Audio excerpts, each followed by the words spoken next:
ہمارے توسر شریف کی ایک بستی ہے، بستی ڈونا.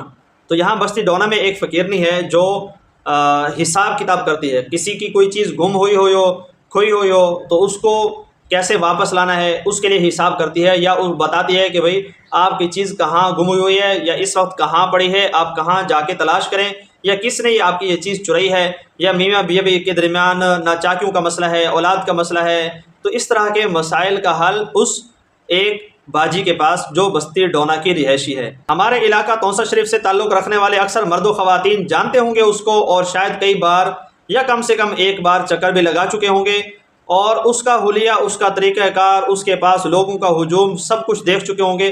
میں حیران ہوتا ہوں کہ اتنا دنیا ایڈوانس ہونے کے باوجود، پڑھی لکھی ہونے کے باوجود، دنیاوی تعلیم کا تو چلو وہ تو دنیاوی تعلیم ہے، دنیا کی تعلیم والوں کا حال، دنیا کی تعلیم والے تو درکنار، کتنے میں ایسے لوگ سنے ہیں، ایسے لوگ جانتا ہوں یا سنے ہیں میں نے، جو دیندار ہیں، دین کی تعلیم رکھتے ہیں، دین کا علم رکھتے ہیں، اس کے باوجود وہ اس فقیرنے کے پاس جاتے ہیں اپنے حساب کتاب کے لیے.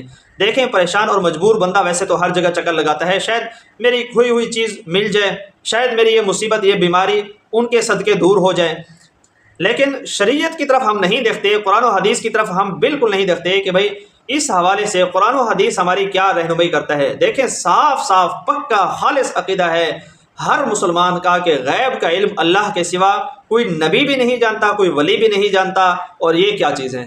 یہ تو جیسے ہمارا محمد علی مرزا بھائی کہتا ہے کہ بابے تو شاہی کوئی نہیں، بابے تو شاہی کوئی نہیں. ان کا جملہ اس معنی میں بالکل ٹھیک ہے کہ اللہ کے سوا غیب کا علم کوئی نہیں جانتا. پھر وہ یہ کیسے دعویٰ کر لیتے ہیں کہ بھئی آپ کی چیز کہاں گم ہوئی ہے، اور آپ کی چیز اب کہاں پڑی ہے، آپ کو یہ کہاں ملے گی، آپ کی ناچاکیاں کیسے دور ہوں گی، اور آپ کے پتہ نہیں طرح طرح کی باتیں. میں بار بار اس کو اللہ کے گھر میں بیٹھ کے جتنی قسمیں اٹھانی پڑیں میں اٹھانے کو تیار ہوں، قرآن سر پہ رکھ کے کہنے کو تیار ہوں، واللہ باللہ تاللہ ہر قسم کی قسم کے ساتھ آپ کو کہتا ہوں کہ یہ فراڈ ہے، فراڈ ہے، فراڈ ہے. اس کا دین کے ساتھ، ایمان کے ساتھ ذرے کا بھی تعلق نہیں ہے، ایک ذرے، ایک رتی کے برابر کا بھی تعلق نہیں ہے. اور جو لوگ ان کے پاس جاتے ہیں، اگر دھیان سے سن لیں میری بات، اگر وہ یہ سمجھتے ہیں کہ ہمیں وہاں چیز مل جائے گی، اور بالفرض مل بھی جائے، لیکن ان کا اس کے پاس یا کسی کے پاس بھی جانا اس نیت سے کہ میری کھوئی ہوئی چیز وہ حساب کے ذریعے مجھے واپس دلوا دے گا، یہ نجومی اور کاہن کے پاس جانا ہوا.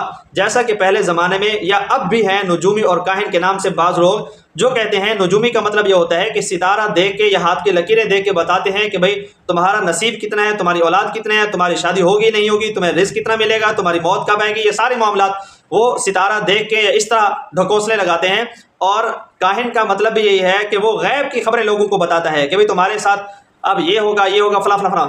تو یہ سب فراڈ ہے. اللہ کے رسول صلی اللہ علیہ وسلم نے فرمایا کہ جو نجومی یا کاہن کے پاس جاتا ہے، حدیث پاک کا مفہوم میں آپ کو بتا رہا ہوں، میں حدیث آپ کو انشاءاللہ سکرین پہ دکھا بھی دوں گا، وہ حدیث صحیح ستہ کی کتابوں کے اندر موجود ہے. حضور علیہ السلام نے فرمایا اس نے گویا اس کتاب کا، اس دین کا، اس شریعت کا انکار کیا جس کو میں دے کر بھیجا گیا ہوں. یعنی اس نے شریعت اسلام کا، شریعت محمدی کا صاف انکار کیا گویا کہ جو ایسے لوگوں کے پاس گیا. تو اس لیے خدا را دست بستہ میں بار بار چیخ کے لوگوں کو، سادہ لوہ مسلمان بھائیوں کو، بہنوں کو یہ بتانا چاہتا ہوں کہ یہ سب فراڈ ہے. اپنے آپ کو ان دھکوں سے بچائیں، اپنے ایمان کو محفوظ رکھیں، اپنے پیسوں کو محفوظ رکھیں، خدا را ایسی چیزوں سے بچیں. اور پھر اگر ایسا کوئی مسئلہ ہے، چیز گم ہو گئی ہے، وہ کیسے ملے، اس کا مسئلہ انشاءاللہ میں اگلے ویڈیو میں، یا دعا ہے وہ دعا میں سکرین پہ ڈال دوں گا، آپ دیکھ لیجئے گا. نبی پاک صلی اللہ علیہ وسلم نے جس کے لیے رہنمائی فرمائی، اگر کسی کی چیز گم ہو تو یہ دعا پڑھے، انشاءاللہ اللہ تبارک و تعالیٰ اس کو کھوئی ہوئی چیز واپس دلا دے گا. آپ وہ کریں جس کا قرآن و حدیث جس کی رہنمائی کرتا ہے، جس کا قرآن بتاتا ہے، جس کا اللہ کے رسول کا فرمان بتاتا ہے.